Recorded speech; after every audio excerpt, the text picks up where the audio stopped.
So in just a little under a month, on July 22nd, the Perseverance rover and its little helicopter are going to head to Mars, and they're going to land in a crater called Jezero Crater. Jezero Crater is very old. It impacted on Mars, or it formed on Mars, more than 3.7 billion years ago. It's 45 kilometers wide, or 28 miles wide, and it's been sitting around on the surface for a very long time, and a lot of things have happened to it. So at about 3.7 billion years ago in Mars's history, there were some rivers flowing on the surface. They aren't there anymore. Mars is too cold and dry now, but at the time they were there. We see these old channels that have carved their way across the surface. Two of them carved their way into Jezero Crater, where they brought in enough water to fill most of the floor of the crater, and they brought in sediments from the highlands where they came from, and it built up these deltas, two deltas that coalesced into one giant delta.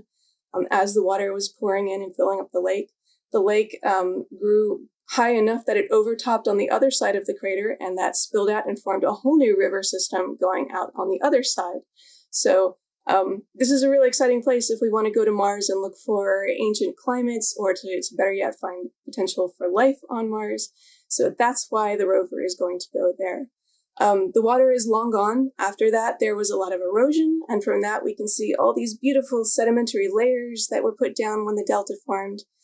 Some volcanic eruptions happened. We don't see any volcanoes, but we see the lava that flowed around and kind of ponded its way in between where the delta sediments are.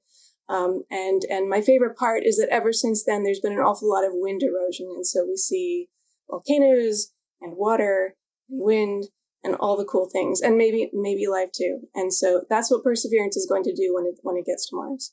So if I were to offer a challenge, it would be to try to picture Mars not as it looks today, but as it did at some point in Mars's past. Maybe when the lake was there, maybe when lava was pouring in between the remnants of those eroded deposits, or maybe as the wind was sculpting it.